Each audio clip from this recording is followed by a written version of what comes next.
मुराद बहुत खुश था। कॉलेज का पहला दिन, नया शहर, नई फ्रीडम। उसने सोचा था कॉलेज जाकर मैं अपनी ज़िंदगी पूरी तरह से चेंज कर दूंगा। पर सच में वो चेंज हुआ, लेकिन उस डायरेक्शन में नहीं जिस डायरेक्शन में उसने सोचा था। शुरू में सब नॉर्मल था, नए दोस्त, hostel life, full of excitement. एक दिन कुछ फ्रेंड्स मजाक में उसे कुछ वीडियोस दिखाते हैं।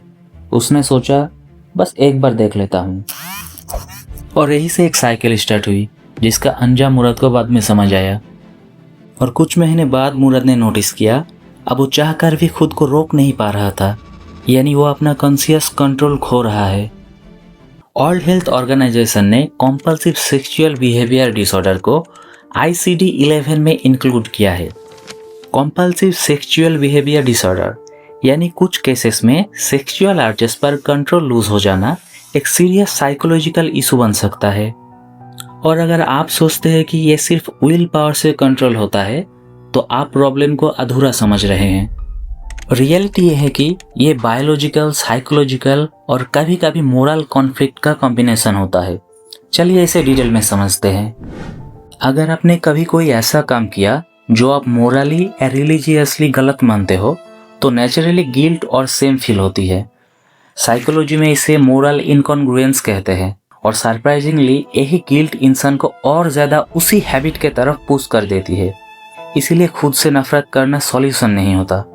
इस्लाम में भी यही सिखाता है, अगर गलती हो जाए तो अल्लाह से माफ़ी मांगो, तौबा करो और आगे बढ़ो। अब समझते हैं ये कॉन्शियस कंट्रोल खो देना या फिर एडिक्शन होता क्या है। साइंटिस्ट ने ऑब्जर्व किया जब brain repeatedly high stimulating content जैसे पॉर्न कंज्यूम करता है तो डोपामिन नाम का एक न्यूरोकेमिकल बहुत ज़्यादा रिलीज होता है, जिसकी वजह से ब्रेन पैटर्न में दो इम्पोर्टेंट चेंजेस होता है। पहला, D2 रिसेप्टर की सेंसिटिविटी कम होने लगती है। D2 रिसेप्टर्स यानी वो सेंसर जो डोपामिन रिसीव करता है और हमें सेटिस्फेक्शन फील होता है। जब इनकी सेंसिटिविटी गिरती है, वही सेटिस्फेक्शन फील करने के लिए पहले से ज़्यादा स्टिमुलेशन चाहिए होती है। इसीलिए लोग धीरे धीरे और भी हाई स्टिमुलेटिंग कंटेंट की तरफ जाते हैं। दूसरा, प्री फ्रंटल कॉर्टेक्स कमज़ोर होने लगता है। ये ब्रेन का वो हिस्सा है जो सेल्फ कंट्रोल और लॉन्ग टर्म थिंकिंग हैंडल करता है। ये कमज़ोर हो जाने की वजह से ही कोई काम गलत है ये जानते हुए भी हम खुद को रोक नहीं पाते। एडिक्शन को डिटेक्ट करने का कोई फिक्स नंबर या फॉर्मूला नहीं होता, लेकिन इसका कुछ वार्निंग साइंस होते हैं जो मुराद ने ऑब्जर्व किया। फर्स्ट, जब नॉर्मल विजुअल्स भी इंस्टेंटली सेक्सुअल थॉट्स ट्रिगर करने लगे। सेकेंड, जब स्ट्रेस, बोर्डम या लोनलीनेस अर्जेस को ट्रिगर करने लगे। थर्ड, जब सेम कंटेंट से सेटिस्फेक्शन मिलना बंद हो जाए और आप स्ट्रॉन्गर स्टिमुलेशन की तरफ जाने लगो। फोर्थ, जब ना कर पाने पर चिड़चिड़ापन या एंजाइटी फील हो। फिफ्थ, जब फोकस, स्लीप और डेली रूटीन इफेक्ट होने लगे। मुराद के साथ एग्जैक्टली यही हो रहा था। बाहर से कंप्लीटली नॉर्मल दिखता था, लेकिन अंदर ही अंदर वो खुद पर कंट्रोल लूज करता जा रहा था। एक रात उसका मन में एक सवाल आया, मैं एग्जैक्टली चाहता क्या हूँ? टेम्पररी प्लेजर या स्टेबल, पीसफुल और डिसिप्लिन लाइफ? उस सवाल से उसकी लाइफ इंस्टेंटली चेंज नहीं हुई, लेकिन एक इम्पोर्टेंट चीज़ हुई। उसने प्रॉब्लम को सीरियसली लेना स्टार्ट किया, और रिकवरी वही से स्टार्ट होती है। तो रिकवरी के लिए क्या किया मुराद ने, और आप भी क्या कर सकते हो?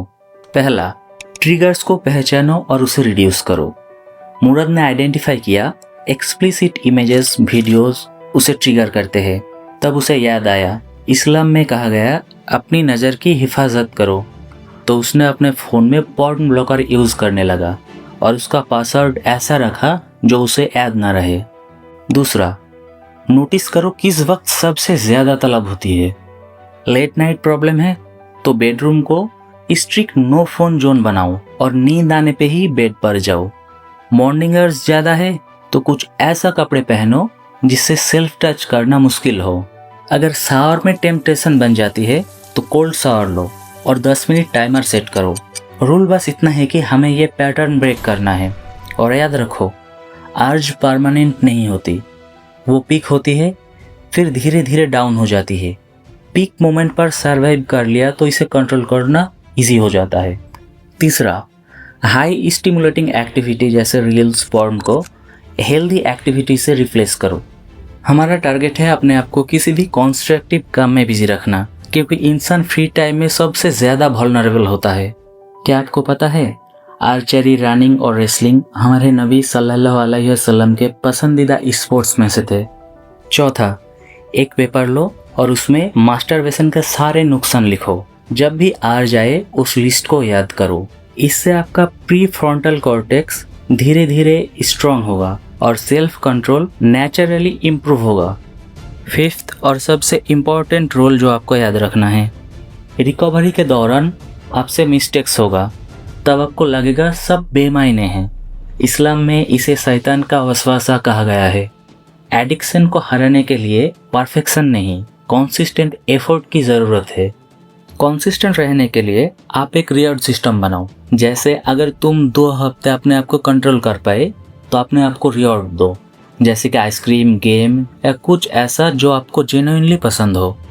अगर आप भी मुराद की तरह किसी कंपल्सिव हैबिट से स्ट्रगल कर रहे हो तो खुद से नफरत मत करो। हर बार गिरने के बाद फिर से उठने की कोशिश करो। याद रखना, रिकवरी एक प्रोसेस है, लेकिन सिंसियरिटी, पेशेंस और कंसिस्टेंट एफर्ट के साथ चेंज पॉसिबल है।